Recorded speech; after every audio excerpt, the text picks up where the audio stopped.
Hah? Oh, ya baik sambutan. Ya.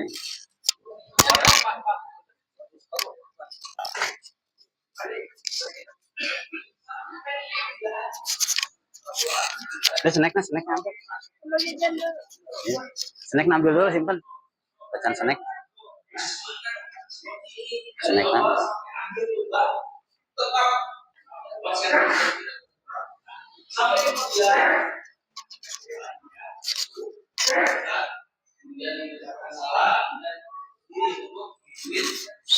Iya orang kene tadi. Orang kene. Pandai ya nyala covid ya. Pandai nyala covid ya ya kerapinakan. Pandai kan. Separi. Kan kopi kan ya pesan kabel itu terus dokter. Bismillah.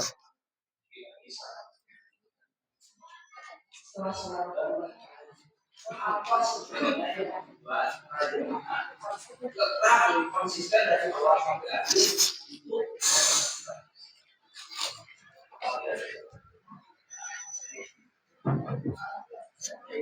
Materi sama cara menyampaikan itu yang luar biasa berarti penampilannya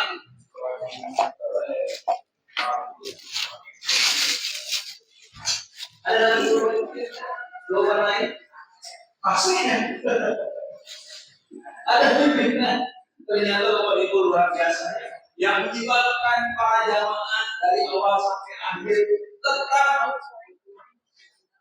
memperhatikan, tetap konsisten. Wah, yang kayak udah ini Pak dingin deh ya. Dingin. Kita oh. Oh, jadi ada ya. Oh, itu Bang. Di berpanitia tuh ya, teman. Bisa kan? Nyalira sama isi. Hah? Langsung aja, kalau bersalah tuh. Iya, soalnya di sini. Oh, siap. Yang mana tuh? Oh, apa nih? Bisa. Ya, siap. Siap. Kemana ini liburan? Oh, siap. Assalamualaikum. Ya, lambat telat. Kalau tuh snack apa sih? Ah, iya. Snack. Snack. Selamat datang bagi para peserta yang baru hadir. Dan selanjutnya yang tadi saya sampaikan. Oh ya, sudah, yuk. Ya, Nan. Ya. Nan, siap. Udah anaknya sukses. Siap. Ya. Ya.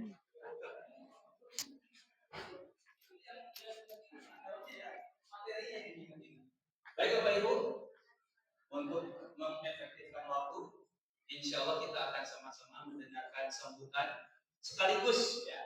Kita mohon kepada Bapak Ustadz Soleh Muslim untuk tampil ke depan menyampaikan sambutan sekaligus membuka acara ini dengan resmi. Insya Allah. Mangga Pak Ustadz Soleh Muslim. Takbir. Nah.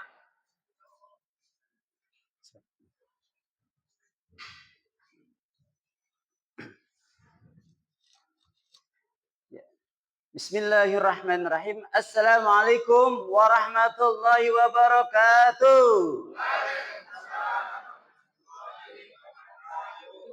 Alhamdulillah, salatu wassalamu rasulillah wa ala alihi wa sahbihi wa mawalah. Asyhadu an la ilaha illallah wa asyhadu anna Muhammadar Rasulullah. Qala Allah Ta'ala fil Qur'anil Karim, a'udzu billahi minasyaitonir rajim. Wa man ahsanu qawlan mimman da'a ila Allah wa 'amila shalihan wa qala innani minal muslimin. Shadaqallahul azim. Sebelumnya saya ingin menyapa, apa kabar pagi ini? Nah, ya. Siap. Kalau saya di bis kota, sapanya begini. Anggap ini bis kota ya, boleh? Jadi ketika saya menyapa, apa kabar pagi ini atau apa kabar penumpang semuanya? Jawabannya, alhamdulillah, sehat, semangat, bahagia. Nah, sekali apa? Alhamdulillah, sehat, semangat, bahagia. Siap ya? Kita ulangi. Para dai semuanya, apa kabar pagi ini? Alhamdulillah, sehat, semangat, bahagia. Jadi ini jadi doa. Kita bersyukur kepada Allah bahwa kita itu sehat, kita semangat dan bahagia. Ya, jadi harus begitu ya. Jadi penumpang teh, aduh, alhamdulillah jadi bahagia gitu. Jadi sebelum diceramahi sudah bahagia gitu ya. Amin ya rabbal alamin. Lalu dai, dai umat terbaik. Sekali lagi, dai. Jadi tadi berdakwah.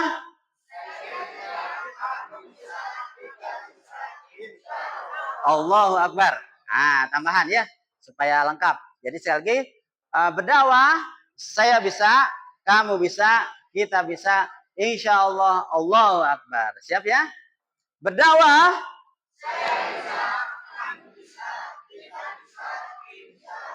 Allahu Akbar. Ya, tepuk tangan untuk kita semuanya. Ya, alhamdulillah. Ya, yang terhormat Bapak Ketua DKM berhalangan hadir ya. Alhamdulillah kita sudah sering kerjasama di sini ya. Rutin tiap tahun insya Allah walaupun pernah kepotong COVID ya. Waktu tahun kemarin 2003 Pak ya. Tapi Januari, 2 Januari 23 ya. Sekarang 2004 insya Allah. Nah insya Allah untuk ke depan pelatihan ini akan ada tindak lanjut ya. Jadi insya Allah nanti ada pembinaan rutin bisa lewat Zoom atau lewat offline. Nah insya Allah kita pun taklim akan dibuka lagi ya. Dibuka lagi kemarin tutup ya. Pernah pakem insya Allah bulan keempat ya di Ukhuwah. Jadi setelah bulan dari sini. Insya Allah nanti para peserta pelatihan ya 2 orang 3 orang bisa tampil ya sebelum ke materi Ustadz. Siap semuanya? Ya siap. Ya para dai semuanya, insya Allah Yayasan Amal Terbaik adalah yayasan yang bergerak di bidang dakwah, pendidikan dan kemanusiaan ya, insya Allah. Nah, insya Allah tadi ini rekan anak-anak BKAT ya, bidang pendidikan Baitul Quran Amal Terbaik. Jadi kami sudah dapat izin Kemenag pendidikan Quran ya, alhamdulillah. Dan untuk sosialnya, insya Allah kami pun sudah menjadi UPZ ya, UPZ Basnas Jawa Barat ya, untuk menghimpun membantu masyarakat untuk berzakat ya. Jadi nanti kalau ada yang menitipkan zakat infak sedekahnya, insya Allah kami bisa menerima ya. Kegiatannya ada santunan yatim, khitan masal, Jumat berkah dan sebagainya ya. Lalu insya Allah ada bidang dakwah. Ya bidang dakwah ya seperti ini ya. Pelatihan dai, majlis taim, nas taklim dan dai bis kota. Bapak-bapak siap jadi dai bis kota? Ya insya Allah. Insya Allah kita akan gencar lagi di Ramadan ya. 2025 ini insya Allah kita akan undang lagi para dai bis kota untuk eksis lagi ya. Karena insya Allah di bis kota ini pertama segi izin alhamdulillah kita sudah tidak masalah ya. Dulu waktu merancang itu serba kecemasan ya. Berhadapan dengan penyanyi jalanan, dengan sopir kondektor. Alhamdulillah sekarang dengan izin Allah sudah dimudahkan. Tinggal kita para dai yang siap gitu ya.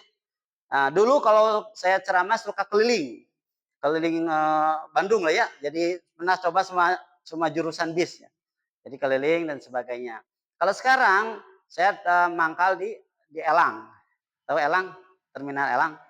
Nah, terminal Elang di Spirindo ya, dekat Spirindo itu tiap seminggu sekali ya disempatkan ya. Insya Allah nanti pun ada rekan KPJ ya. Jadi kita kolaborasi. Dulu mah selalu menghindar dengan penyanyi jalanan ya. Bahkan pernah bentrok atau apalah, tapi tidak sampai fisik sih. Ngambek lah ya, ngambek. Tapi dengan izin Allah kita silaturahimi dan sekarang jadi kolaborasi ya. Maka insya Allah nanti ada di sini ada suara Elang dari Bis Kota. Jadi penyanyinya orang Elang dan dari Bis Kota gitu. Tapi saya mah gak nyanyi sih, gak nyanyi. Bisi ini merusaknya, menyumbangkan lagu jadi sumbang. Nah ini ya.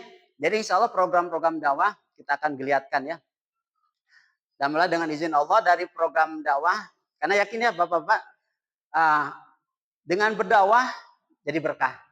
Yakin tidak? Yakin, harus yakin. Kita dakwah karena melanjutkan perjuangan Rasulullah. Para nabi itu diutus untuk berdakwah. Ya. Maka kita pun setelah Rasul wafat kita berdakwah. Ya. Berdakwah mengajak manusia ke jalan Allah. Penyadaran. Nah, salah satunya ya di biskota. Mungkin cerita nggak apa-apa ya? Jam berapa? Nanti ustadznya sebentar. Jadi ketika saya kuliah di UIN ya, alhamdulillah di UIN Fakultas Dakwah. Saya rumah di Elang, di Holis. Ada orang Holis. Nah, tiap hari naik bis kota di Cibiru kan, bis kota UIN di Cibiru. Itu naik bis kota tiap hari. Nah, di bis kota itu saya melihat fenomena yang menggelitik. Saya ketika kan dulu mah duduk nunutan atau kebanyakan berdiri saya di bis kota, nangkel. Nah, ketika di bis kota ya kalau tempat duduk. Fenomenanya apa yang di bis kota? Ada yang pernah rajin di bis kota? Masih menggunakan? Apa yang terjadi di bis kota? Tidur, ngobrol. Siapa saja yang aktif di bis kota? Selain penumpang, pengamen, terus pedagang asongan, pengemis, peminta-minta. Bahkan ada satu lagi, pencopet. Ya semuanya ada. Nah, dan mereka ketika melakukan aktivitas tersebut, kira-kira minta izin tidak? Atau memperhatikan nggak? Mengganggu tidak mengganggu, dipikirkan nggak? Enggak. Penyanyi misalnya, breng breng breng breng. Kan ada yang mungkin ada yang terhibur, ada yang terganggu. Tapi mereka tidak peduli. Peminta-minta keliling. Padahal kita tidak senang misalnya. Nah, mereka melakukan dengan aktivitas yang seolah-olah tidak mempedulikan. Dalam pikiran saya, kenapa tidak? Ada yang mengingatkan kebaikan. Ya. Alhamdulillah dulu saya fakultas dakwah juga kan, jadi tantangan. Fakultas dakwah jurusan KPI. KPI itu apa? Komunikasi penyiaran Islam. Jadi menyiarkan Islam. Dan dalam jurusan KPI itu bahwa dakwah ini ada tabligh, ya, ada bilhal, bil qalam, ada bil media sosial atau dulu ada mata kuliah RTF, radio, televisi, film. Itu harus mengandung dakwah juga. Jadi saya ingin mengaplikasikan apa yang diberikan dakwah ya lewat sebuah lembaga yang saya buat ya. Jadi kedepannya ya ada pernah naik masuk televisi mungkin ya, pernah terus ya buat film pendek Pak Ari ya ke depan mudah-mudahan kita dakwah dengan film. Jadi semua bisa diisi dengan dakwah ya. Termasuk di bis kota. Maka saya ingin mengajak berdakwah ini jangan kita sendiri. Ya. Kita harus mengajak orang-orang untuk berdakwah. Karena sekali lagi, berdakwah itu kan Rasul pun berjamaah, betul tidak? Rasul ada komunitas para sahabat dan sebagainya. Kita pun harus berjamaah.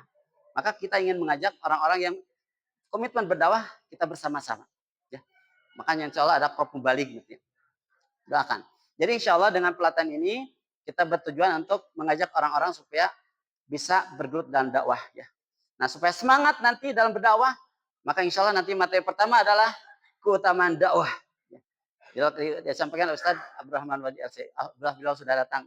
Selamat datang Ustaz. Syukran. Jadi itu ya insya Allah. Jadi kita harus semangat dalam berdakwah. Karena tugas para Rasul adalah berdakwah. Dan dakwah harus tadi digali terus ya, potensinya digali. Tidak diam-diam saja. Ya. Harus bergerak, mencari ilmu, mencari pengalaman, termasuk pelatihan. Makanya saya diharapkan setelah pelatihan ini kita bersama-sama meningkatkan.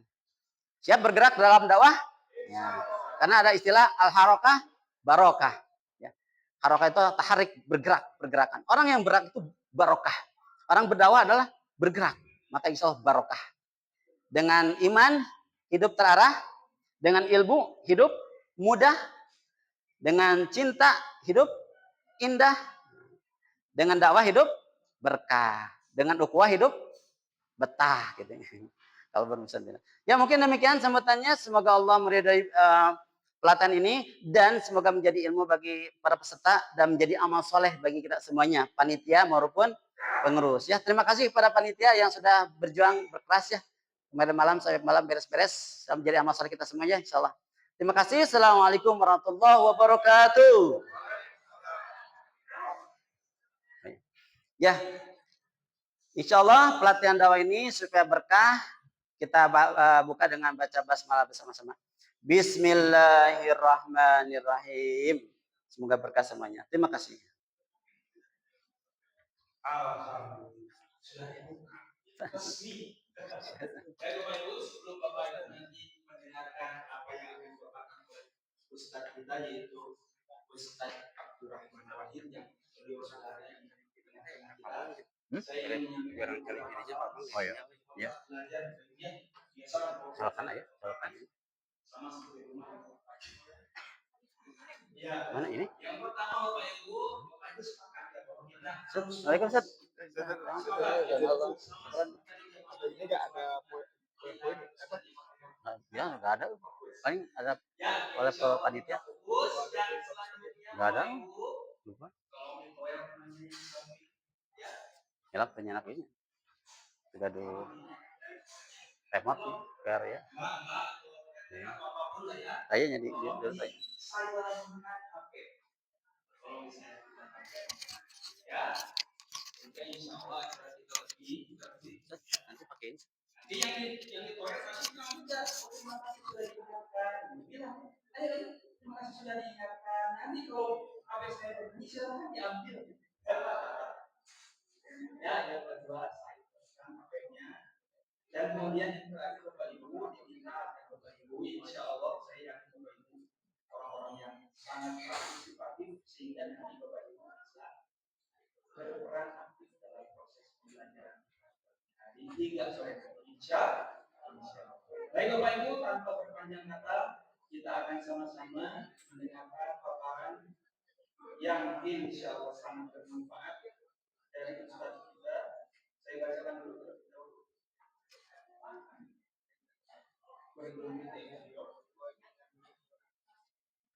Nanti mau sambil apa dulu? Dia aja. Berarti Ada nanti saya atau kalau nanya paling sama teman sih. itu masalahnya saya nggak bisa kalau sama teman. Itu jadi bisa naik. Naik juga saya kan harus lihat. Oke. Kan lihatnya dari sini dari layar. Ya udah nanti siapin kabel aja di situ biar nanti selesai.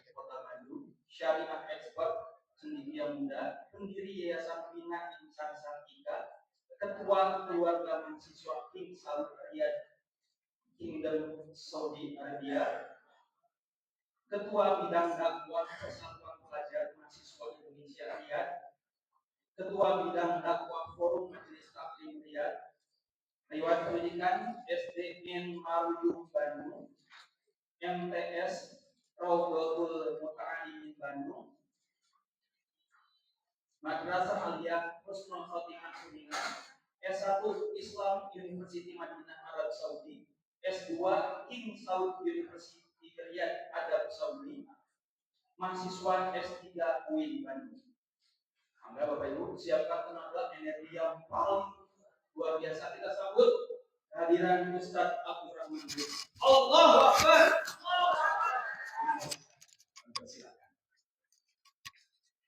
Ada kabelnya.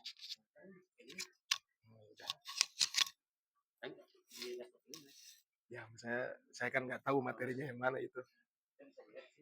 Ya, dilihat juga sama aja susah. Ya nggak apa-apa, seadanya aja. Kabelnya di sini aja bisa nggak? Mejanya sini.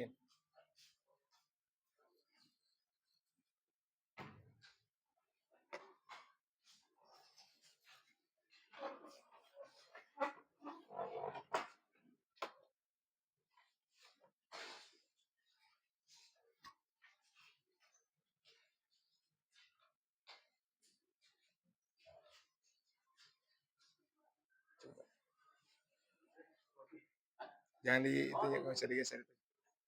Sini aja.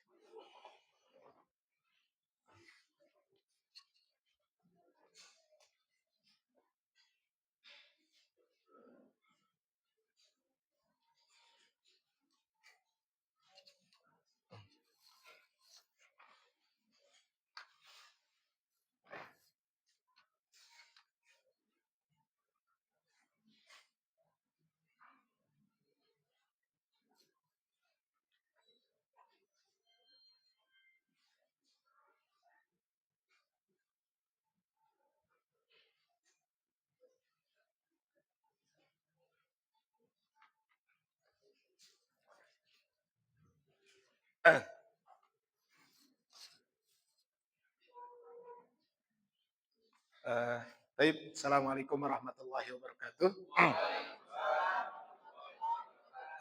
Alhamdulillahirabbil alamin wassalatu wassalamu ala asyrofil anbiya'i wal mursalin Sayyidina wa maulana Muhammadin wa ala alihi wa sahbihi ajmain.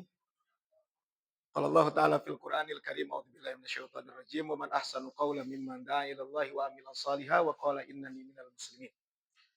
Baik, iwan dan akhwat rahmatullah Subhanahu wa taala, alhamdulillah di hari ini kita semuanya bisa bersilaturahim dengan antum semuanya di tempat ini dalam keadaan sehat walafiat.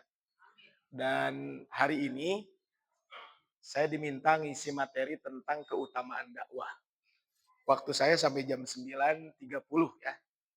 Berarti ada sekitar berapa nih? 52 menit ke depan. Insya Allah kita coba akan sama-sama membahas tentang ini gitu ya. Keutamaan dakwah ini seperti apa gitu ya. Nah, ini kita akan coba membahas tentang keutamaan dakwah ini. Baik, sebelum saya membahas tentang keutamaan dakwah ini, maka perlu saya sampaikan dulu tentang ini gitu ya. Jadi, apakah ini maksud dengan dakwah ini? Jadi kalau kita berbicara tentang dakwah ini, maka pengertian dakwah ini kurang lebih ini. Jadi ada 5 hal yang perlu kita perhatikan tentang dakwah ini. Pertama adalah dakwatun nasi ilallahi bil hikmati wal mau'idotil hasanah. Hatta yakfuru bit taghut wa yu'minu billahi wa yakhruju min dhulumatil jahiliyati ila nuril Islam. Jadi kalau kita berbicara tentang apa? Tentang dakwah ini ya. Jadi kalau kita berbicara tentang dakwah ini, apa yang dimaksud dengan dakwah ini? Dakwah ini adalah menyeru manusia ya. Kalau kita berbicara tentang dakwah ini adalah menyeru manusia. Apa yang diseru di sini? Kepada Allah Subhanahu wa taala. Sehingga ketika kita berbicara tentang dakwah ini, maka apa? Maka ada 5 komponen. Pertama ada aktivitas. Aktivitasnya apa? Dakwah itu sendiri. Yang kedua, ada objeknya. Siapa? Objek dakwah kita tuh manusia. Mungkin nanti kalau ada kesempatan lain di pelatihan lain kita akan sampaikan tentang objek dakwah kita tuh siapa aja. Kan manusia itu kan macam-macam. Ada yang beriman, ada yang tidak beriman dan lain sebagainya. Kemudian yang berikutnya, tujuannya apa? Dakwah kita ini tujuannya satu, harus ilallahi, kepada Allah Subhanahu wa taala. Kemudian berikutnya apa? Caranya apa? Bil hikmati wal mau'idotil hasanah. Dengan cara yang hikmah dan nasihat yang baik. Dan yang terakhir apa? Sasarannya apa? Sasarannya sampai mereka mau beriman kepada Allah Subhanahu wa taala.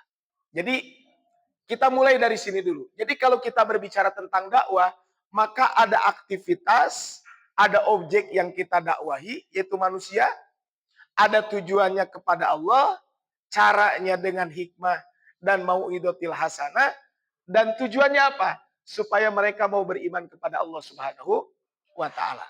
Ini adalah kalau kita berbicara tentang ini. Nah, sekarang jadi pertanyaan.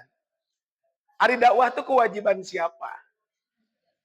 Maka kalau kita lihat di dalam Al-Quran, maka dakwah itu kalau kita lihat di dalam surat Ali Imran, ayat 103 disebutkan, wal takum minkum. Nah, kata minkum ini, siapakah yang dimaksud dengan minkum ini?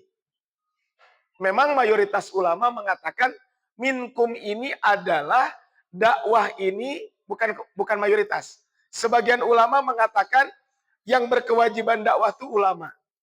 Kenapa? Karena minkum dalam ayat itu adalah sebagian. Ini menurut sebagian ulama. Tapi ada ulama lain yang menyebutkan bahwa apa?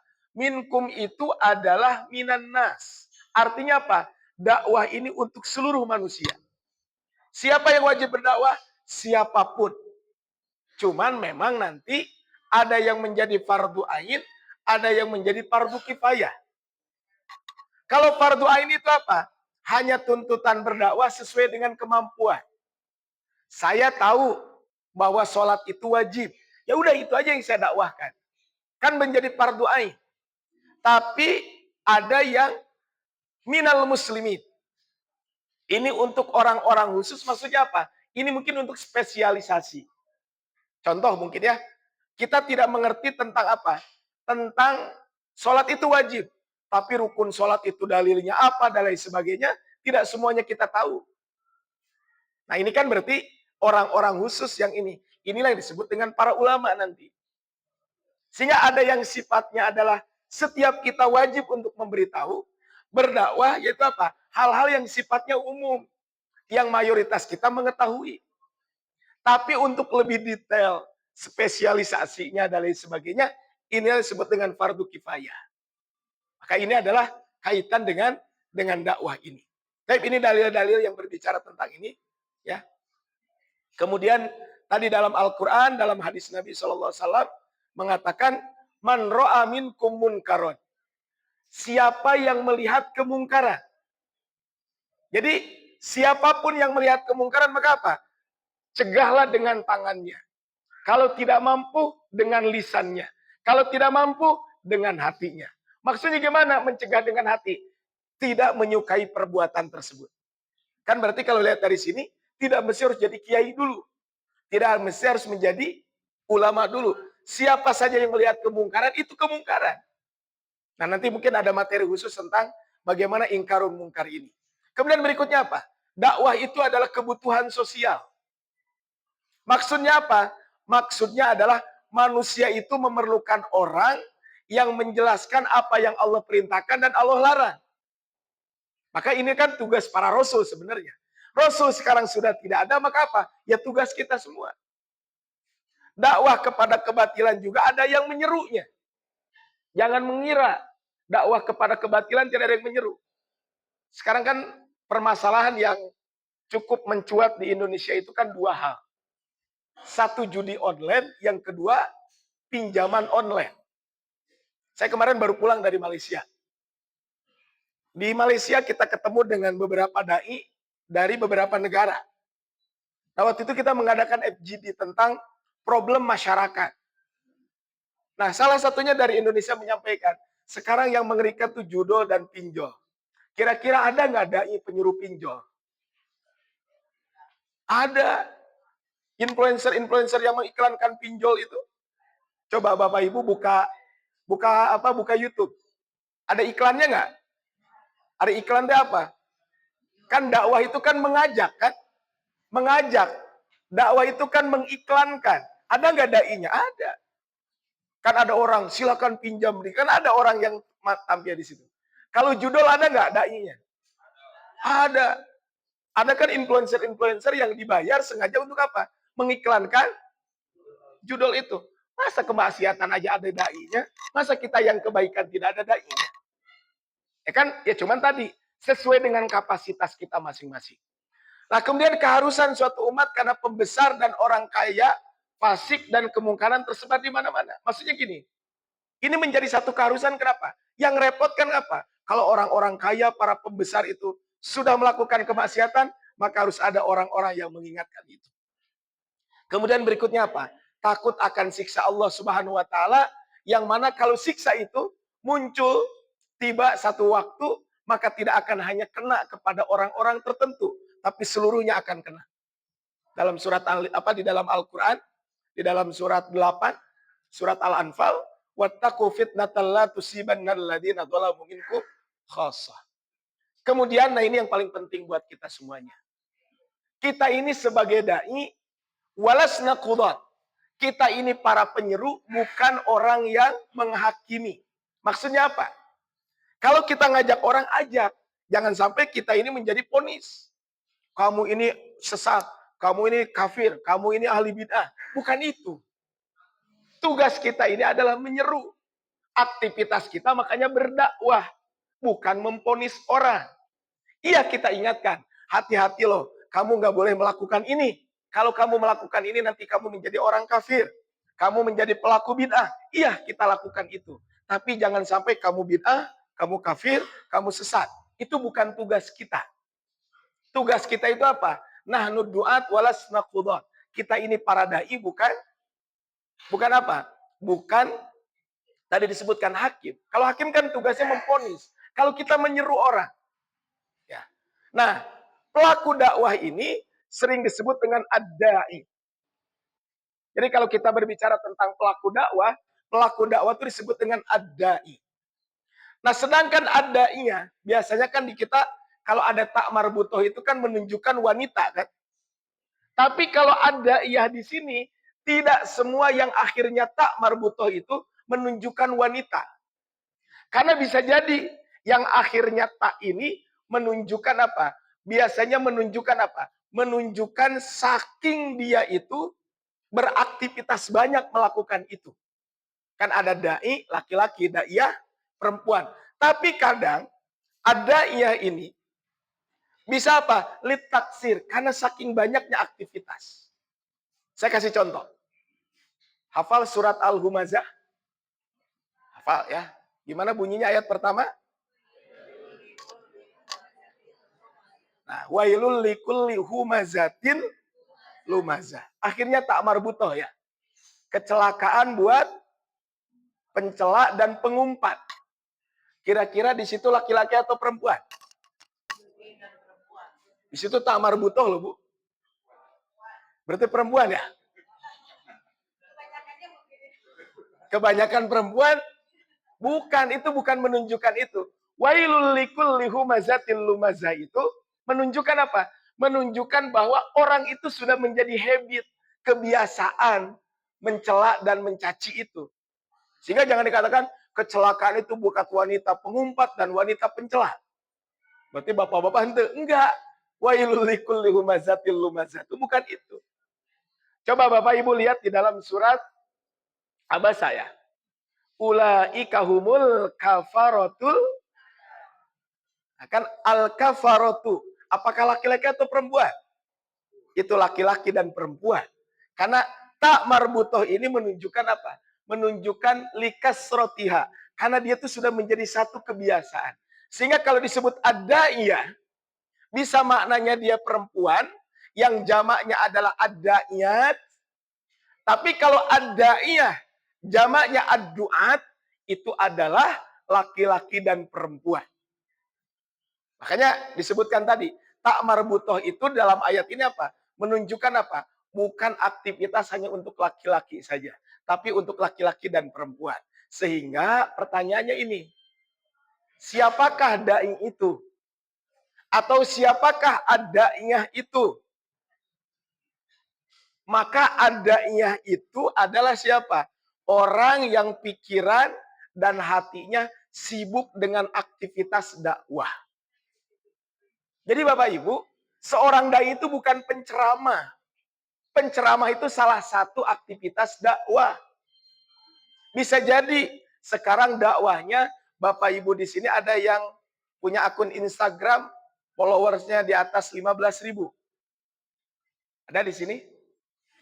TikTok yang akun TikTok yang followersnya ada di atas 5.000 ada? Ada di sini? Instagram atau Facebook ibu-ibu. Facebook apa sekarang tuh? Dibayar sama Meta ya? Apa FYP apa namanya tuh ya? Yang suka joget-joget gitu ya. Nah, kan supaya dapat itu ada yang Facebooknya mungkin sudah di atas sekian gitu ininya, apa namanya pengikutnya, followersnya. Nah, Bapak Ibu bisa jadi influencer, bisa mendakwahkan kebaikan. Gimana caranya? Sekarang banyak caranya. Jadi tidak mesti harus di panggung. Makanya siapa? Orang yang pikiran dan hatinya sibuk dengan dakwah. Contohnya Bapak Ibu sederhananya tadi, kita jadi influencer, kan bisa sekarang. Kemarin teman-teman saya itu, kalau ini memang ini mungkin lebih kepada pelatihan dai. Tapi kita kemarin coba teman-teman buat namanya sekolah influencer. Jadi sengaja gitu, kita merekrut anak-anak muda untuk apa? Jadi influencer, tapi influencer yang benar. Kan contohnya kan sekarang gampang dengan itu kan dakwah juga. Jadi jangan dikira bahwa dakwah itu harus ceramah. Ceramah itu hanya bagian saja. Hanya bagian saja. Kan banyak metode-metode yang lain. Jadi yang namanya dai itu siapa? Orang yang pikiran dan hatinya itu sibuk dengan dakwah. Bisa jadi dia profesinya seorang dokter. Bisa nggak dokter berdakwah? Bisa. Ketika ada pasien datang, dinasehatin. Dakwah juga. Saya pernah ngisi di kampus waktu itu jurusan psikologi. Saya bilang, antum yang sekarang sebentar lagi akan menjadi SPSI, sarjana psikologi kan, saya bilang, nanti banyak orang yang curhat. Ketika curhat kan berbagai macam problem kan? Maka antum masukkan nilai-nilai kebaikan. Itu sudah dakwah. Di sini ada yang sebagai pedagang? Ada. Dagang bisa berdakwah? Bisa. Gimana caranya dakwah dagang? Contohnya apa? Ya dia ditulisin apalah gitu ya. Kalau membeli baca ini dan seterusnya. Artinya apa? Jadi Bapak Ibu, kalau kita lihat siapakah daiyah itu? Orang yang pikiran dan hatinya sibuk dengan dakwah. Walaupun kayaknya mungkin yang dimaksud dengan pelatihan dai di sini lebih kepada nanti mungkin menyampaikan secara verbal, menyampaikan di majelis-majelis, menyampaikan di tempat-tempat tertentu. Mungkin Bapak Ibu sudah mengenal Ustaz Soleh Muslim ya. Beliau ini kan dai bis kota. Terkenal. Ya, beliau dai bis kota. Ibu nanti lihat di YouTube-nya Trans TV kalau nggak salah ya. Dulu pernah diliput oleh Trans TV. Beliau dai bis kota. Ustaz Soleh Muslim yang tadi itu. Jadi beliau tuh ceramah di bis kota, ya cuman menyampaikan hal-hal positif aja. Tidak mesti, Allah berfirman kan nggak mesti begitu. Ibu bisa cuma menyampaikan hal-hal positif. Bapak Ibu di lingkungan, bisa berdakwah? Bisa. Contohnya gimana? Dengan buang sampah sembarangan. Buang sampah bukan sembarangan ya. Tidak membuang sampah sembarangan, itu kan bisa berdakwah. Memilah sampah yang dulu almarhum Mang Odet pernah punya program Kang Pisman. Kurangi, pisahkan, dan manfaatkan. Itu kan bagian dari dakwah itu sendiri. Jadi dakwah itu dengan makna yang luas. Makanya tadi, siapakah daiyah itu? Orang yang pikiran dan hatinya sibuk dengan dakwah. Walaupun kalau lihat dari sini, memang pelatihan dai hari ini adalah mungkin lebih banyak kepada apa? Kepada kemampuan dai yang bisa menyampaikan secara apa? Secara keilmuannya. Dengan apa? Dengan berceramah dan lain sebagainya. Walaupun tentu, saya kurang materinya satu lagi harusnya. Harus ada zadud da'iyah. Harus ada bekal bagi seorang da'i. Apa bekal seorang da'i? Bekal seorang da'i itu ilmu salah satunya. Karena kalau da'i tanpa ilmu bahaya. Saya pernah dengar ceramah. Rasulullah SAW bersabda, kami ini satu kaum yang tidak akan makan kecuali kalau lapar dan akan berhenti kalau kenyang. Itu hadis riwayat siapa? Ada yang tahu? Itu hadis riwayat dokter. Betul gak? Pernah dengar hadis itu? Sebentar lagi bulan Ramadan ini kan kayaknya bapak-bapak kelihatan kultumer semua kayaknya. Penyampai kultum. Hati-hati loh menyampaikan kultum. Karena tadi sering gitu ya. Ketika menyampaikan tanpa landasan dalil. Jangan. Kenapa? Karena dai itu. Makanya tadi sampai kalau tadi yang fardu ain itu apa? Yang kita tahu aja. Yang tidak tahu jangan dijawab. Kadang sok tahu itu ya gitu ya. Saya pernah dengar ceramah, aduh cik saya kok ini jadi ngaco kemana-mana. Saya pernah hadir di salah satu kajian subuh, itu mah ini ngomong tapi nggak landasan dalil sama sekali. Artinya perlu apa? Perlu yang namanya bekal. Zadud da'iyah. Mungkin nanti nanti di suplemen yang lainnya mungkin nanti kita siapkan. Apa sih seorang dai itu harus punya bekal apa saja? Bekal keimanan, bekal bekal ilmu. Nah, hari ini salah satu bekal yang akan disampaikan nanti oleh Pak Sigit ya kalau nggak salah ya. Pak Sigit itu nanti tentang public speaking ya. Artinya kan nanti Ustadz Arif Ramdhani juga akan menyampaikan. Ustadz Dani Zailani nanti akan menyampaikan seorang dai jangan sampai bacaannya siratal ladzina am'amta. Ya kan? Jangan sampai seorang dai pas ngimaman siratal ladzina am'amta gitu kan. Kan nggak ada maknanya. Nah, ini kan artinya apa? Zadud da'iyah. Ini adalah kaitannya. Tapi sekali lagi yang namanya dai tidak hanya terbatas sebagai penceramah. Kan Ustaz Soleh Muslim ceramahnya di dai bis kota. Ada di bis kota kan nggak muslim semua. Ayo pakai jilbab, ayo hunta. Ada di masjid bakal masih jarang jilbaban kan. Tapi kalau di bis kota kan beda ya. Baik. Jadi kalau kita menjadi seorang dai apa? Dai itu orang yang menjadikan dakwah sebagai timbangannya dalam segala hal. Dia masuk suatu perkumpulan, niatannya dakwah. Contohnya mungkin ibu-ibu buat perkumpulan emak-emak pencinta seblak. Nggak apa-apa. Bapak-bapak buat perkumpulan makan bubur diaduk atau tidak diaduk, Pak. Nah, itu kan ada perkumpulannya kan. Buatlah gitu. Nah, masuk ke perkumpulan itu apa? Tujuannya itu. Dia dakwah. Yang kedua, mengambil keahlian dalam rangka dakwah. Maksudnya gimana? Bapak Ibu di sini, saya sebagai pedagang, saya sebagai ibu rumah tangga, saya sebagai influencer, saya sebagai ini, sebagai itu. Saya akan menjadi ahli di bidang ini, tujuannya satu, supaya bisa berdakwah. Mungkin di antara Bapak Ibu punya anak. Anaknya jadi dokter, nggak apa-apa, suruh jadi dokter. Biar jadi dokternya dia berdakwah. Ada anak jadi hakim aja nggak apa-apa. Ada anak yang ingin jadi presiden, suruh jadi presiden aja. Walaupun kalau presiden kan cuma satu ya. Nggak mungkin banyak, nggak apa-apa. Kenapa? Karena kalau dakwah menjadi menjadi punggawanya, dakwah selalu menjadi timbangannya, apapun yang dia lakukan akan melakukan nilai-nilai dakwah.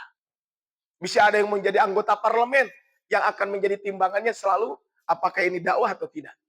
Saya kemarin ketemu dengan beberapa anggota dewan DPR RI di Malaysia. Kita ngobrol gitu ya tentang dakwah. Bagaimana mereka ingin memperjuangkan nilai-nilai dakwah itu. Saya bilang orang-orang seperti itu harus didukung. Kenapa? Karena mereka inilah nanti apa? Akan menjadikan apa? Membuat aturan-aturan yang aturan itu apa? Bermasalah untuk kemaslahatan umat. Kan seperti itu. Tapi berikutnya apa? Menikah pun dalam rangka dakwah. Bahkan intinya apa? Dia selalu mencari celah agar sesuatu itu bisa menilai dakwah di dalamnya. Itu aja. Jadi apapun yang penting bisa menjadi dakwah. Ini adalah kaitan dengan dai ini. Tapi ini adalah kalau kita berbicara tentang dakwah ini. Tapi Bapak Ibu, ini renungan buat kita semuanya 3 ayat. Pertama surat An-Nahl ayat 125. Saya tidak akan bahas ayat ini. Nanti Bapak Ibu bisa membaca gitu ayat ini. Ud'u ila sabili rabbika bil hikmati wa mau'izatil hasanah wajadilhum billati hiya ahsan. Ini kan bagaimana tadi cara kita berdakwah, ini caranya. Yang kedua, lihat surat Al-Baqarah 256. La ikraha fiddin. Tidak ada paksaan dalam agama. Qad tabayyana rusydu minal ghayy. Maka sesungguhnya telah jelas jalan yang benar daripada jalan yang sesat. Faman yakfur bit-taghuti wa yu'min billahi faqad istamsaka bil urwatil wuthqa. Ini kan tadi tujuan utama dakwah apa? Supaya orang itu adalah masuk Islam. Itu kan tujuan utamanya. Kalau sudah masuk Islam, supaya berislam dengan Islam yang benar. Yang ketiga, kita lihat ayatnya. Surat Al-Baqarah 257. Allahu waliyul ladina amanu yukhrijuhum minadz zulumati ilan nur wal ladina kafaru awliya'uhumut taghut yukhrijunahum minadz nuri ilad dzulumat. Ulaika ashabun nari hum fiha khalidun. Tadi menguatkan tentang apa? Sasaran daripada dakwah itu. Jadi kita berdakwah itu apa? Untuk mengajak orang-orang lebih dekat dengan Allah Subhanahu wa taala. Nah, sekarang sehingga apa? Kata kunci dalam memahami dakwah itu adalah ini. Bil hikmati wal mau'izatil hasanah yakfuru bit taghuti wa yu'minu billah. Ini kaitan dengan dakwah itu sendiri. Nah, baru sekarang ini kan makna dakwah itu itulah kurang lebih ya. Jadi dakwah itu mengajak orang karena Allah dengan cara yang baik, nasihat yang baik, supaya mereka mau beriman kepada Allah. Nah, kalau kita berbicara tentang dakwah, ya rahmatullah, maka tabiat dakwah ini seperti ini. Jadi kalau kita berbicara tentang dakwah ini apa? Saya ulangi, mohon maaf. Dakwah ini apa? Ya, jadi kalau kita berbicara tentang dakwah ini maka apa? Dakwah ini jalannya panjang. Hanya Ustaz Soleh Muslim itu sudah dakwah dari Biskota tuh sejak jadi mahasiswa. Makanya beliau kalau naik Damri mau titah mayar, Pak. Coba aja gak percaya. Supirnya ke Sarapalen juga. Artinya apa? Jalannya panjang. Dakwah itu kan gak sebentar. Sok mungkin Bapak Ibu di sini ada yang punya majelis taklim, ada Bapak Ibu di sini yang punya TK, TPA ya. Kan itu kan waktunya lama. Yang kedua, berat bebannya. Yang ketiga, banyak akibat konsekuensinya dan sedikit yang mendukung. Bapak Ibu, kalau ngadain konser dengan ngadain pengajian, ramean mana? Konser. Sok ada pengajian. Bapak Ibu tadi pengajian subuh mungkin ya. Di masjid dekat rumah masing-masing. Baik yang pengisi atau yang menjadi pendengar. Coba prosentasekan jumlah penduduk yang sholat, yang ngaji dengan yang tidak. Artinya apa? Memang sedikit yang mendukung. Tapi harus dijalankan. Ya dan itu sudah sunnatullah. Lihat dakwah Rasulullah SAW. Tapi tadi jalannya panjang, karena ini jalan panjang tidak mudah. Merubah orang itu kan tidak ujuk-ujuk begini. Ada hambatan-hambatan yang akan kita hadapi. Bebannya juga begitu berat. Dan tentu yang terakhir adalah tadi banyak akibat dan sedikit yang mendukung. Nah, oleh karena itu beberapa Allah Subhanahu wa taala, oleh karena itu dalam berdakwah ini, sebelum saya menyampaikan tentang inti materi yang akan saya sampaikan adalah, maka apa? Kalau berdakwah itu ibarat kita sebagai seorang dokter. Gimana sebagai seorang dokter? Kalau kita sebagai seorang dokter, Bapak Ibu, kalau antum seorang dokter, apa yang akan antum lakukan kalau ada orang yang sakit? Pasti kenapa? Saya sebagai dokter kira-kira, kalau saya sebagai dokter kira-kira apa? Orang yang datang ke kita, pasien itu biar sembuh atau biar sakit tambah? Biar sembuh kan nggak mungkin ada dokter nih supaya sama gering dewek gitu kan nggak ada. Seorang dokter tuh pingin apa? Orang itu sembuh.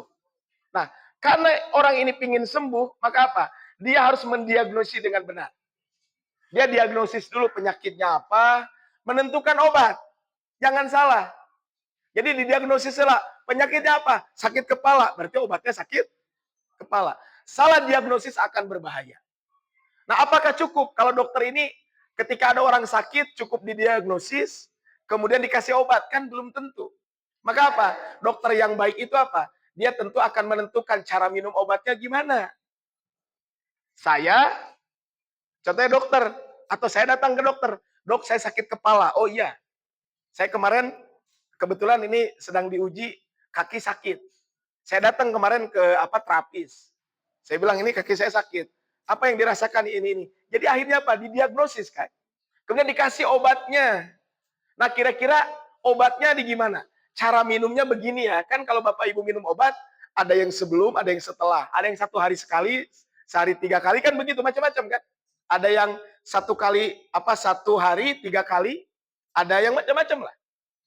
Nah ini kan caranya akan dikasih tahu. Gak mungkin kalau Ibu dikasih obat, ada pasien, Pak. Cenalila hiji-hiji mah plok langsung sana. Overdosis kan? Gak mungkin. Makanya dokter juga sama seperti itu. Nah, kemudian apakah cukup? Tentu enggak. Kalau dokter biasa cukup. Diagnosis, kasih obat, cara minumnya. Udah kan selesai. Tapi kalau dokter istimewa tidak cukup. Apa yang tidak cukup? Dia akan membimbing bagaimana juga jadi dokter. Maksudnya minimal kalau dia sakit lagi, ini loh diagnosisnya seperti ini. Ini kan kalau dokter yang istimewa. Nah, Toib, kalau saya sampaikan dai itu, kita ini sebagai dai ibarat dokter. Karena kita dokter apa? Mari kita lihat tayangan sebelumnya. Dokter itu ingin mengobati pasien sampai sembuh. Berarti dai juga apa? Sifat dai itu apa? Kasih sayang, selalu terpanggil untuk mendakwahi orang lain. Sehingga apa? Sehingga pingin orang lain itu menjadi orang yang soleh. Kalau bisa, dia juga mengajak orang lain supaya menjadi orang soleh. Jadi seorang dai itu begitu Bapak Ibu. Jadi dia pingin ngobatin. Nah, coba lihat di sini. Apa cukup di sini? Kan seorang dai itu apa? Dokter itu kan mendiagnosis kan? Penyakitnya apa nih? Maka seorang dai juga sama. Harus mengetahui realitas orang yang kita ajak. Jadi jangan sampai ada orang yang baru ke masjid langsung antum ini langsung dicarekan. Wadai ke masjid ini. Ada bertahap. Diagnosis dulu apa ini penyakitnya. Saya pernah di salah satu masjid Bapak Ibu. Karena salah diagnosis akhirnya alhamdulillah sekali setelah itu nggak pernah hadir lagi ke situ. Ya kan bisa jadi kan. Artinya apa kita lihat dulu. Makanya saya kalau diundang di salah satu tempat suka nanya dulu. Ini audiennya siapa? Terus bagaimana kondisinya? Minimal itu dulu. Kan ketika itu kita tahu, oh berarti permasalahannya kira-kira yang cocok ini. Kadang yang sering terjadi apa? Ada orang ngundang, makanya nanti antum kalau di masjid, ngundang seseorang, ngundang ustadz, antum jelasin dulu kondisi masyarakatnya seperti apa. Supaya ustadz yang menyampaikan juga sesuai dengan, bukan sesuai itu milih-milih, enggak. Cuman kan kadang mungkin ada skala prioritas, kayaknya ini dulu yang perlu disampaikan. Oh ini jangan dulu. Karena kalau ini disampaikan nanti akan ya kurang pas untuk masyarakat itu. Kan begitu. Jadi realitas orang itu harus tahu siapa yang didakwahi ini. Latar belakangnya, lingkungannya, kelebihan dan kekurangannya. Itulah seorang dokter. Dai adalah dokter. Yang kedua, coba lihat. Kenapa jangan salah? Karena kalau salah nanti salah diagnosis kan bahaya. Antum sakit kepala dikasih obat batuk, kira-kira nyambung enggak? Enggak kan? Ada istilah apa kalau di dokter itu? Malpraktek kan? Nah, kemudian dai itu dokter. Setelah itu apa? Mari lihat tayangan sebelumnya. Dia akan menentukan obat. Obatnya apa? Maka apa? Nah, dai juga tahu solusinya apa, akidahkah, akhlakkah, atau fikihkah. Saya sering dapat konsultasi dari orang. Ketika konsultasi ternyata apa? Oh, ini mah masalahnya tinggal komunikasi saja selesai. Oh, ini mah masalahnya di bidang ini. Sehingga ini adalah kaitan dengan dokter itu. Nah, terus berikutnya, apakah cukup dengan dikasih obat? Enggak. Cara ngobatinnya juga minumnya segimana. Itu juga seorang dai. Solusi itu mesti bertahap. Saya pernah ada sekarang majelis salim, saya punya majelis salim sudah 8 tahun. Namanya Majelis Salim Jidar.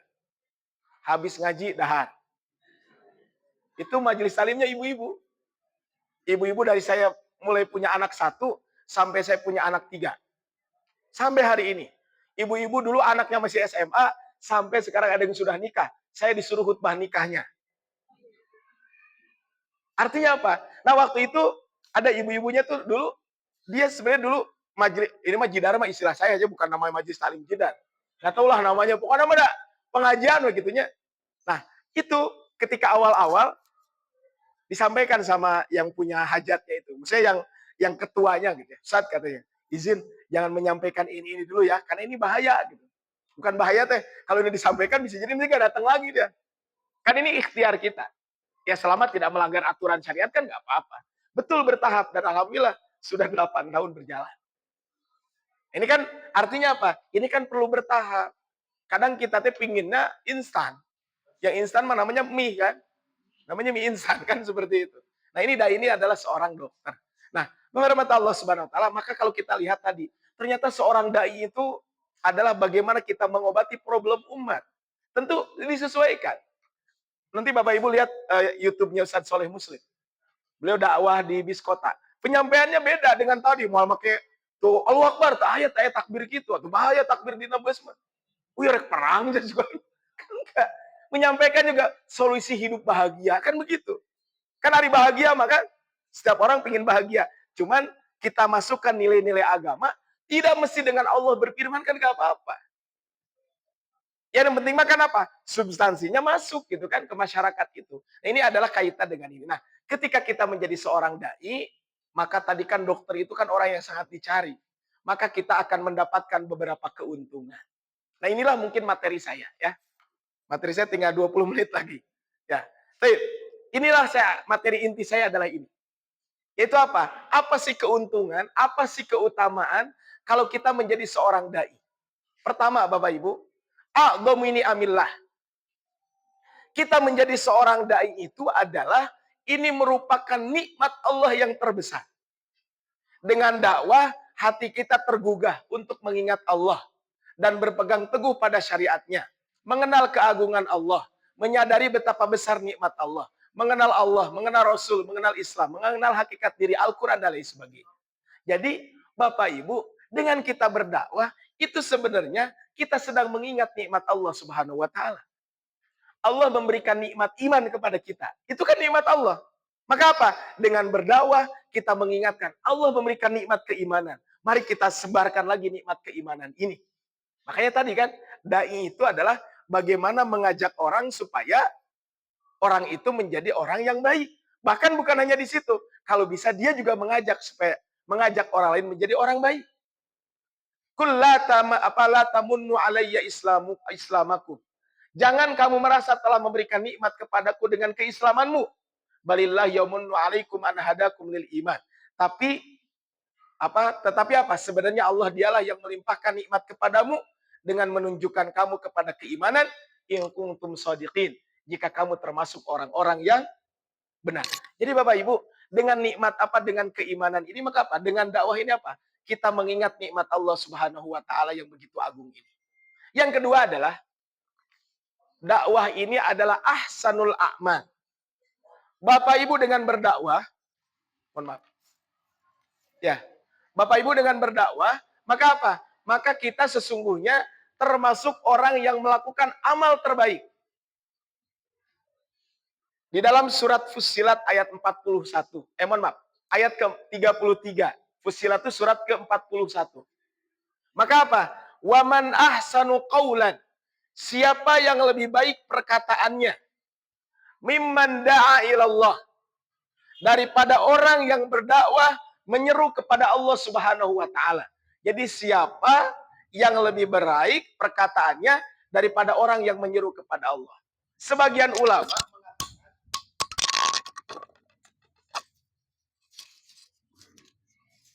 mana ya? Mana SMP? Oh. Bismillah.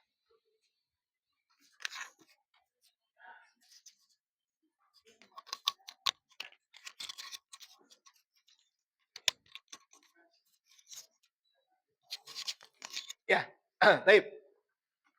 Baik, saya lanjutkan. Wa man ahsanu qawlan mimman da'a ilallah. Sebagian ulama mengatakan apa? Ayat ini, kata Imam Ibnu Jarir At-Tabari, Allah menyeru manusia, siapa yang lebih baik perkataannya selain orang yang mengatakan Rob kami adalah Allah. Kan ayat sebelumnya, innal ladzina qalu rabbunallah summastaqamu. Kan ayat ini mengatakan begitu. Siapa yang lebih baik perkataannya selain orang yang mengatakan Rob kami adalah Allah. Kemudian dia istiqomah dengan keimanan itu. Berhenti dari perintah pada perintah dan larangannya dan berdakwah mengajak hamba-hamba Allah. Jadi waman ahsanu qaulan ini apa? Siapa yang lebih baik perkataannya siapa? Orang yang berdakwah kepada Allah Subhanahu wa taala. Walaupun sebagian ulama lain mengatakan ayat ini menjelaskan tentang keutamaan muazin. Karena waman ahsanu qaulan mimman da'a ilallah. Da'a ilallah itu siapa? Mengajak orang menuju Allah itu menuju sholat. Sehingga para ulama mengatakan, mana yang lebih utama? Apakah dia sebagai muazin yang lebih utama atau imam? Sebagian ulama mengatakan imam itu lebih utama dibanding muazin. Kenapa? Karena kalau muazin itu adalah tidak pernah dilakukan oleh Nabi. Nabi itu menjadi imam. Nah, ulama lain mengatakan muazin lebih utama. Kenapa? Karena dia yang mengajak orang untuk sholat. Makanya di sini kalau yang jadi muazin itu adalah menjadi satu keutamaan tersendiri. Karena dia kan mengajak orang untuk sholat. Ya, muazin itu kan bahkan dalam sebuah hadis, muazin itu nanti di hari kiamat dia punya tanda khusus. Dia punya tanda khusus. Apa tandanya? Dia lebih tinggi ininya apa? Lebih panjang ininya. Ya, kenapa? Karena apa? Si lehernya itu lebih panjang, menandakan dia sebagai seorang muazin. Ini kan keutamaan dia sebagai seorang muazin. Nah, tapi tadi kembali kepada ayat ini. Waman ahsanu qawla mimman da'a ilallah wa amila salihah. Dan dia mengamalkan amal soleh. Wa qala innani minal muslimin. Dan aku termasuk orang-orang muslim. Kemudian yang ketiga adalah firman Allah Subhanahu wa taala, kenapa dakwah ini penting buat kita semuanya? Apa keutamaannya? Muhimmatur rusul. Tugas utama para rasul itu ini dakwah. Berarti kalau kita berdakwah, berarti kita melanjutkan atau menjadi orang yang melanjutkan tugas utama para rasul. Kan rasul itu disebutkan kul hadhihi sabili adu ilallahi ala basiratin. Katakan inilah jalanku. Ini kata siapa?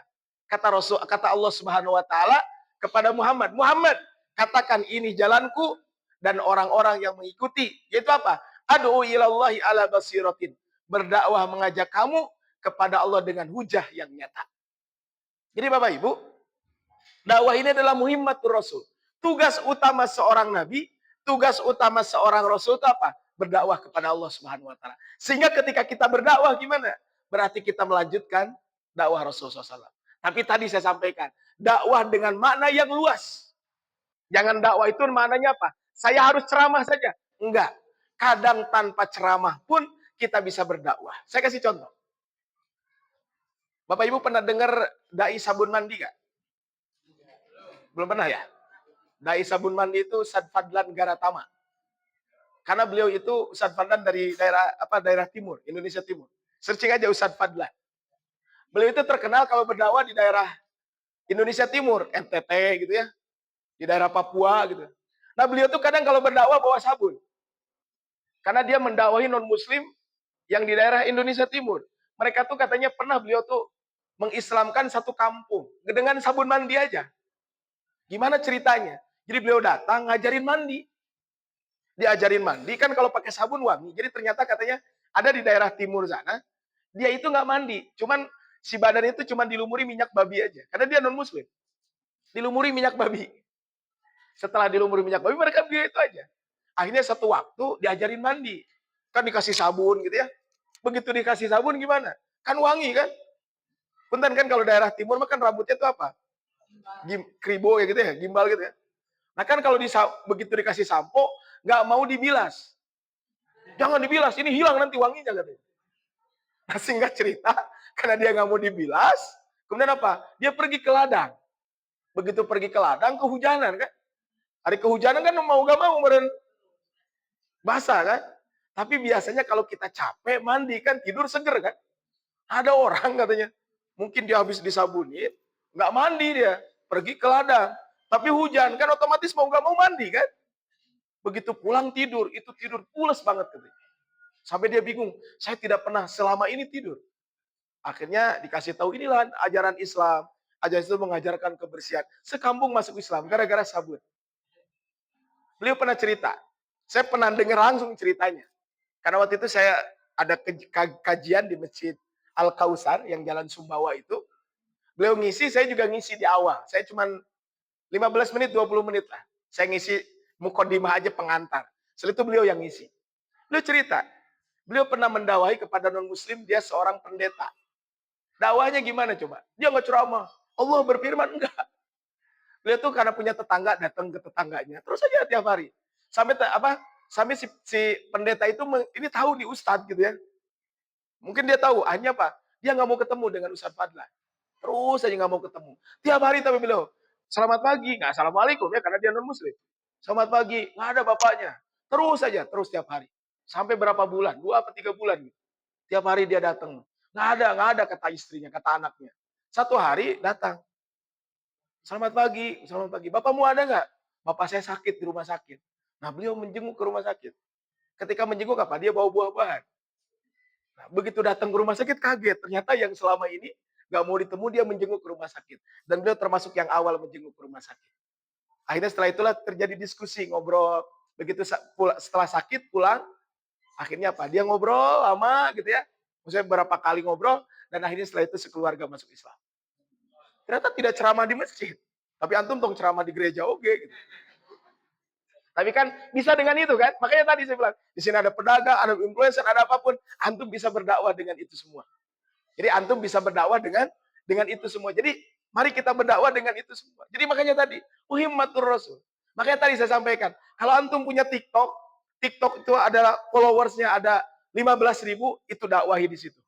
Antum buat tuh video-video pendek tentang apa? Hal sederhana aja.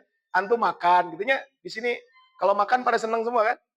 Nah, dakwah makan gimana? Makan bismillahirrahmanirrahim. Selesai makan alhamdulillah. Kan ngajarin orang. Padahal kita cuma makan doang kan?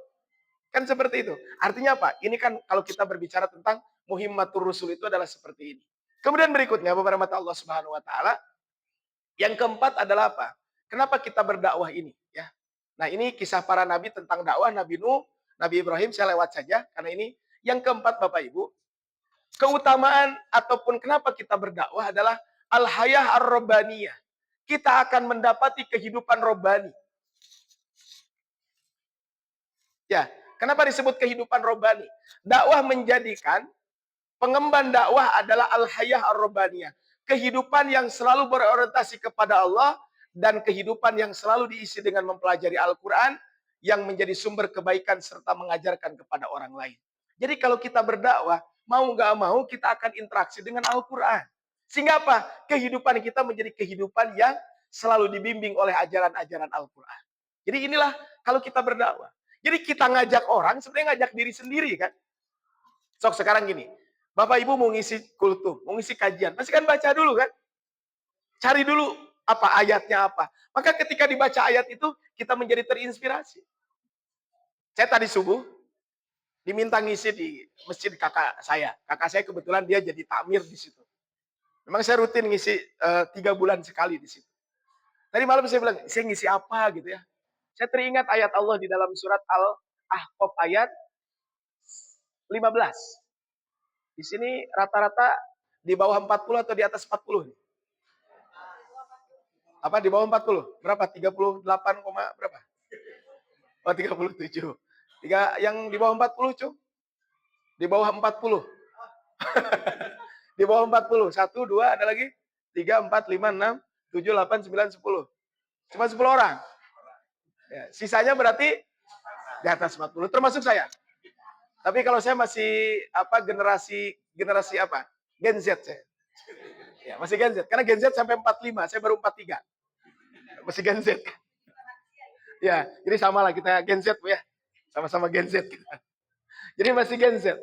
Nah, maksudnya gini, kan ketika saya menyampaikan, saya bilang, di dalam surat Al-Ahqaf ayat 40 itu kan tentang usia 40 tahun. Al-Ahqaf 15. Tentang usia 40 tahun. Kalau usia kita sudah 40 tahun, satu, banyak bersyukur. Kenapa banyak bersyukur? Udah 40 tahun mau loba karasana aja. Kan berumah mesti 30 tahun, wah gitu ya. Terus 40 tahun makan kacang, asam urat gitu. Kan begitu ya. Nah, sudah mulai banyak bersyukur. Yang kedua, perbanyak amal soleh gitu ya. Yang ketiga, mari kita siapkan generasi dengan banyak berdoa. Waslih li fi dzurriyyati, kan begitu. Kemudian yang terakhir adalah apa? Yang terakhir, banyak bertaubat dan berserah diri kepada Allah Subhanahu wa taala. Ini adalah al-hayah ar-robbaniyah. Sehingga dengan al-hayah ar-robbaniyah itu apa? Akan memunculkan al-hayah al-mubarakah. Kalau kita berdakwah, maka kehidupan kita akan menjadi kehidupan yang penuh dengan keberkahan. Kebaikan yang melimpah, ridho Allah, kecintaan Allah, rahmat Allah, pahala yang terus mengalir, pahala yang berlipat ganda. Ini kan keberkahan. Jadi kalau kita berdakwah, maka al-hayah al-mubarakah. Kita akan mendapatkan kehidupan yang penuh dengan keberkahan. Ini kan kalau kita berdakwah. Jadi Bapak Ibu, tujuan kita berdakwah ini supaya kita mendapatkan keberkahan hidup. Apa keberkahan hidup? Ridho Allah, cinta Allah, rahmat Allah, pahala terus mengalir. Bapak Ibu di sini ada yang ngajarin alif-alifan di masjid dekat rumahnya. Alif-alifan itu berarti ngajarin Iqra, ngajarin Al-Fatihah, Pak. Berarti setiap santri, setiap orang yang kita ajarin Al-Fatihah, kemudian dia sholat, maka setiap sholat itulah kita dapat pahala Al-Fatihah. Kan berarti apa? Al-ajru, al-mustamirrah, pahala yang terus mengalir. Ini adalah kaitan dengan ini. Makanya kata Allah di dalam Al-Quran, siapa yang mengerjakan amal soleh, baik laki-laki atau perempuan, dalam keadaan beriman, maka sesungguhnya kami akan berikan kepadanya apa? Hayatan thayyibah, kehidupan yang baik. Itu kehidupan baik itu apa? Kehidupan yang penuh dengan keberkahan. Dan kami akan berikan balasan kepadanya dengan pahala yang lebih baik dari apa yang mereka kerjakan. Ini adalah kaitan dengan ini. Bapak Ibu, Imam Ibnul Qayyim mengatakan, keberkahan seseorang itu ada dua. Satu, karena kita mengajarkan kebaikan kepada orang lain. Yang kedua, nasihat yang ia berikan kepada semua orang yang berkumpul dengannya. Makanya ketika menceritakan Nabi Isa, dia menjadikan seorang yang diberkati di mana saja dia berada. Itu kan? Wa ja'alani mubarakan aina ma kuntu. Kan begitu. Nah ini apa? Nabi Isa menjadi manusia yang membawa berkah. Kenapa? Guru kebaikan, juru dakwah, mengingatkan manusia tentang Allah dan mendorong dan memotivasi orang untuk selalu melakukan berbagai macam kebaikan. Jadi al-hayah al-mubarakah. Jadi supaya kita memiliki kehidupan yang penuh dengan keberkahan. Nah ini kan pahala, tujuan utamanya. Kalau pahala dunia apa? Ini pahalanya Bapak Ibu lebih baik daripada unta merah. Jadi kalau kita berdakwah itu lebih baik daripada unta merah. Ada orang yang dapat petunjuk, kita menjadi perantaranya. Petunjuk hak Allah, tapi kita menjadi perantara, maka kita akan mendapatkan lebih baik daripada unta merah. Unta merah itu adalah kendaraan yang terbaik di zaman Rasul sallallahu alaihi wasallam. Mun ayeuna mah meureun mobil naon ya? Ferrari lah gitunya atau Lamborghini gitunya. Tapi upami di kota Bandung mah teu cocoknya Lamborghini teh. Teu cocok lah macet gitunya, macet.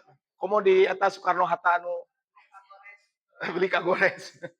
Ini yang pertama, Bu. Yang kedua, lebih baik daripada dunia dan seisinya.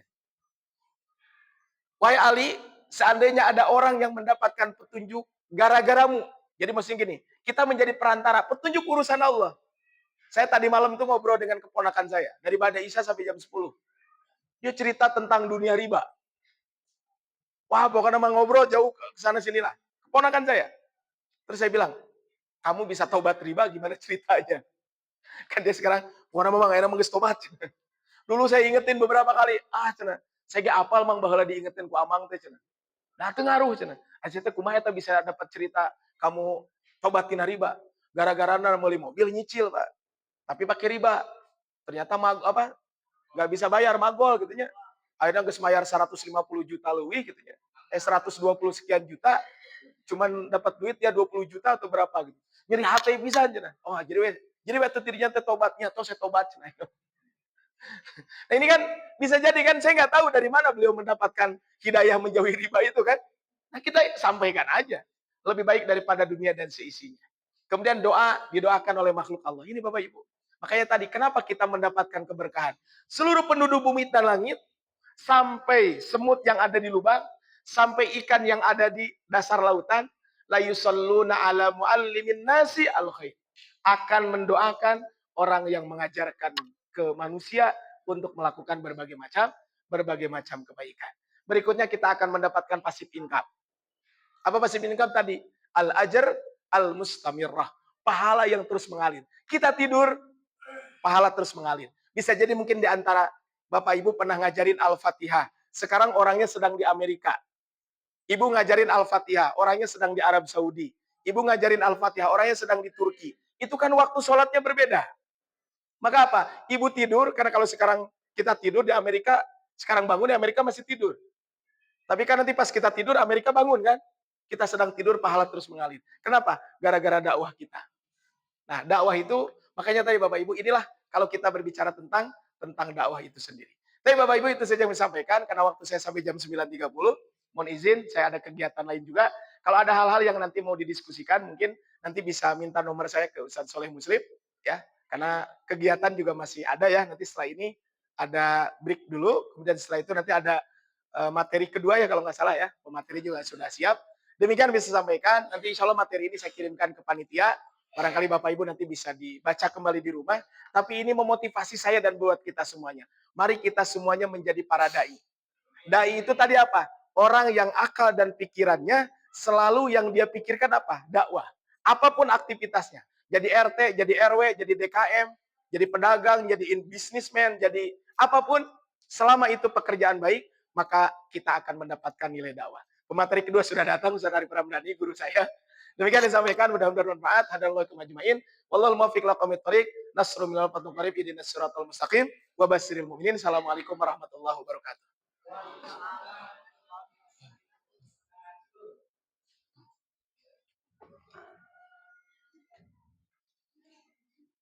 Saya duluan ya. Insya Allah. Saya Arif itu.